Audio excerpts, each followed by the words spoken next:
Aujourd'hui, nous nous retrouvons sur un tutoriel All-in-One Photoro 2022. Bonjour à toutes et à tous, mon nom est Eddie Kinol. Si vous débarquez pour la première fois sur ma chaîne YouTube, je vous souhaite la bienvenue. Ici, on parle de post-production traditionnelle et créative sur les logiciels de post-production.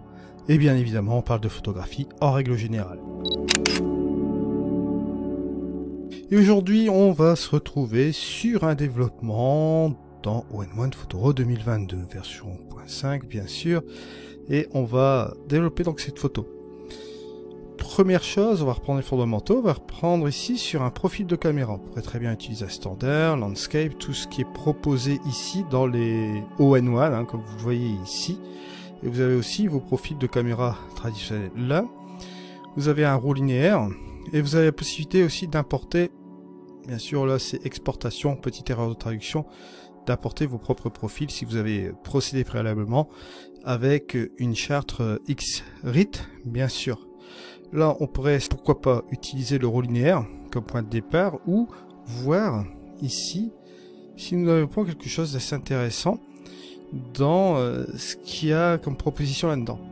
Alors bien sûr, profil, point de départ, on voit que le neutre, le portrait ici n'est pas trop mal, vous voyez, bon, le landscape est bien appuyé. On voit le contraste qui marche relativement ici, mais le portrait joue ici sur quelque chose de pas mal, sur le plan que vous voyez là, les petites falaises. Donc on va prendre cette partie-là. J'aurais pu très bien prendre le high match, j'aurais pu reprendre bien sûr le profil de l'arrière de ma caméra à la prise de vue. Si vous ne savez pas la petite différence entre le mode manuel, high match et high auto, je vous invite à aller voir le tutoriel concernant cela bien sûr, je vous mets la petite étiquette en haut à droite. Alors, il va sans dire que là, on va faire un high auto pour voir le premier jet, pour voir ce qu'il va me faire. Et là, vous voyez qu'on a cette chose-là. Alors, bien sûr, J pour voir l'écrêtage, on voit que là, il me laisse quelques points noirs ici en auto. On peut revenir, en laissant appuyant sur J avec le curseur auto, on peut revenir un petit peu en arrière pour enlever un petit peu ce surplus de points noirs comme on le voit ici. Ça bouge même la première partie ici de l'histogramme, d'accord. Alors à vous de voir, si vous voulez ici accentuer l'édit à 100%, comme il l'a fait en automatique ici, ou vous revenez un peu légèrement en arrière, pourquoi pas comme ça, en laissant quelques points noirs, ou bien en laissant comme ceci, et vous reprenez la main en dégageant un peu les ombres ici pour avoir un peu plus de luminosité par là. Et on peut baisser un peu les tons clairs, juste ici. Et avec les tons moyens, on peut également, vous voyez, les bouger pour faire un peu l'équilibre entre les deux. Ensuite, via les contrastes, on peut ajuster les contrastes aussi soi-même et revenir, vous voyez là, juste comme ceci, avec les contrastes. Là, bien sûr, on repasse en mode manuel, bien sûr, à partir du moment que vous partez sur l'high auto. Petit truc que je tenais à vous dire aussi, comme petit tips ici sur All-in-One Photoro 2022, vous pouvez repartir sur l'auto, jouer avec ce curseur d'opacité, c'est une espèce de curseur d'opacité finalement, ce curseur auto, et revoir un petit peu en mode manuel. Ensuite, ce qu'on peut faire, c'est voir avec la brume atmosphérique pour la réduire. Vous voyez, on va soit vers la gauche pour la réduire, mais là vous voyez, on va vraiment à l'extrême, ou en ajouter dans l'autre sens. Bien sûr, il va sans dire ici, on va un peu la réduire, mais on va y aller progressivement, comme vous voyez là, peut-être un peu comme ça. On va veiller quand même à récupérer la teinte de surbrillance, c'est-à-dire à protéger un peu les hautes lumières, au cas où on aurait quelque chose de cramé là-dedans. Bon, dans le cas là, ici, on n'a pas vraiment de haute lumière un peu cramée. Ça peut aider pour récupérer. Si vous avez un petit truc cramé ici, on récupère des informations grâce à cette option-là. Alors, bien sûr, va sans dire, ici, au niveau de la balance des blancs, on a plusieurs modes. On peut utiliser le mode auto, voilà, juste comme ceci. Et ça nous fait une petite rectification, bien évidemment, de la balance des blancs. On peut bien sûr utiliser là le mode manuel pour rectifier un peu la balance des blancs, soit un peu la refroidir ou la réchauffer.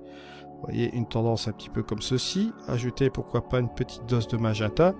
Là, on refroidit tout de suite l'image, mais on peut tout de suite la chauffer un peu davantage. Vous voyez, première étape, juste comme ceci. Et vous voyez qu'on a ce résultat-là, bien sûr, toujours la possibilité d'accentuer la saturation et la vibrance, ou la réduire au niveau de la saturation inverse. Je vous rappelle, ce mode AI Auto impacte aussi également la saturation et la vibrance. Donc on peut toujours faire une modification sur l'ensemble ici en premier jet. Après on peut partir sur un mode séparé. Vibrance pareil, accentuer la vibrance, pourquoi pas. On obtient ce résultat ici. N'oubliez pas, vous avez la possibilité de faire un avant-après avec le slash.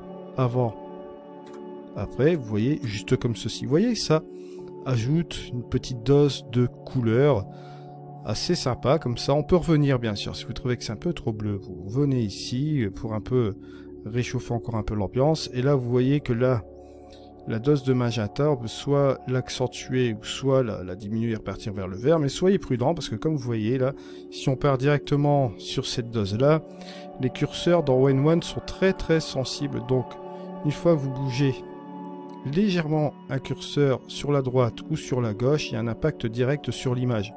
Donc, soyez très prudent avec les curseurs d'ON1 bien sûr. On peut rester comme cela. Rester un petit peu comme ceci. On peut même neutraliser la couleur aussi, les tonalités, les remettre un petit peu sur le centre comme ceci. Et revoir un peu la saturation si elle est trop.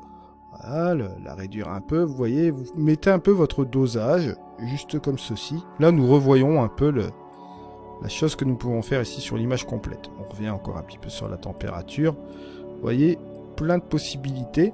Surtout bon, dans le mode créatif, lorsque vous voulez jouer vraiment sur une balance des blancs plus ou moins créative, vous pouvez y aller. Vous voyez ici, entre le avant et le après, on a amélioré sensiblement l'ensemble de l'image, dans l'ensemble de ses tonalités, bien sûr. Alors, va sans dire, une fois qu'on a un peu fini tout cela, on peut utiliser les filtres. On va passer sur la deuxième chose ici avec les filtres. On va ajouter un filtre, et on va passer sur la phase d'ensoleillement. Ici, un filtre intéressant avec cette phase d'ensoleillement. On va pouvoir accentuer ici le montant et jouer avec la chaleur. Vous voyez ici, ça peut simuler, bien évidemment, ici, une espèce d'heure dorée. On peut accentuer l'heure dorée, bien sûr, et on peut ajouter aussi également une petite lueur, regardez, juste comme ça. Ça peut être sympa. Toujours pareil, jouer à la prudence. Vous pouvez revenir un petit peu sur le montant, juste comme ceci, et bien évidemment, monter le montant progressivement comme cela. Jouer avec le curseur d'opacité bien évidemment, et vous avez la possibilité, pourquoi pas, d'appliquer un masque de luminosité en lumen pour accentuer bien sûr l'effet. Je rappelle, un masque de luminosité, ça a un impact sur certaines parties de l'image. Là ici le blanc sera impacté quasiment à 100%, là c'est plutôt du gris clair, et plus vous allez atténuer sur des parties sombres bien sûr, moins l'effet de ce filtre sera affecté bien sûr. Il va sans dire que vous pouvez toujours également jouer avec les niveaux. Prendre le curseur du ton moyen vous aidera notamment à faire l'équilibre justement de votre masque de luminosité et de l'impact de l'effet. Là je vais impacter l'effet plus sur l'eau et sur les parties des nuages ici. Si je mets l'affichage, vous allez voir la chose. Si j'enlève le filtre, vous voyez, ça va s'impacter plus sur la partie nuages et eau, juste comme cela. Si je reviens un petit peu ici, on va impacter en plus de cela, bien évidemment, la partie là, ici, sur la cote.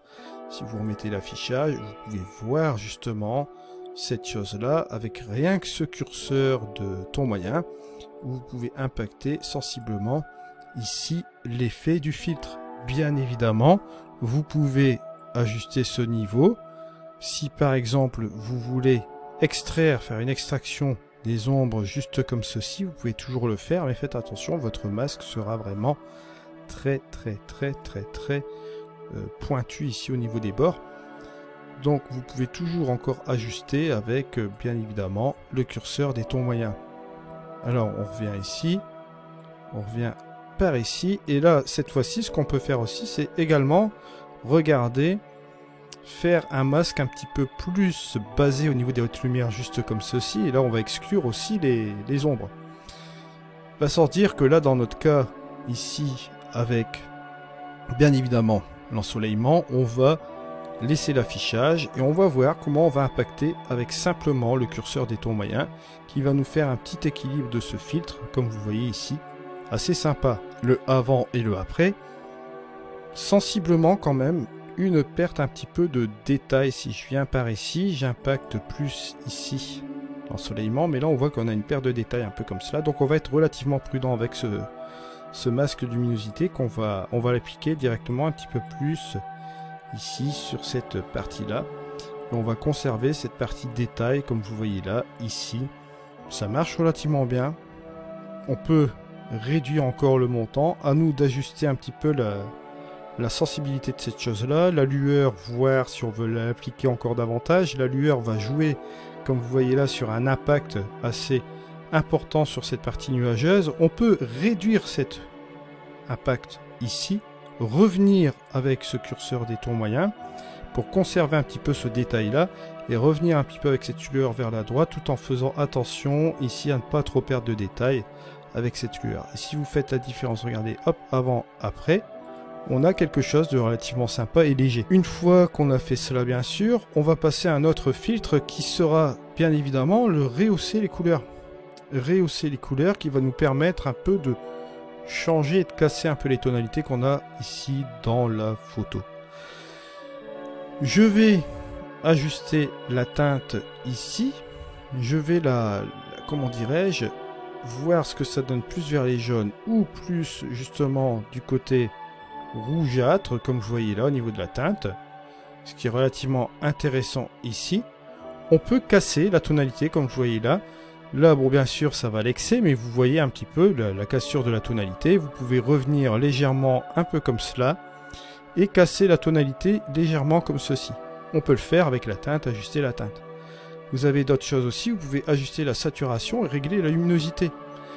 Régler la luminosité ici qui va être intéressant, toujours avec notre petite pipette. On reprend la pipette, vous cliquez, soit vous allez éclaircir, soit vous allez assombrir, vous voyez ?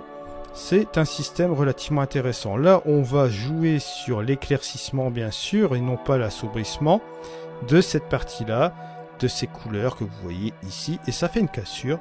Si vous regardez bien le avant et le après, vous voyez que là, ici, ça faisait homogène. Tout était collé ici au niveau des verts.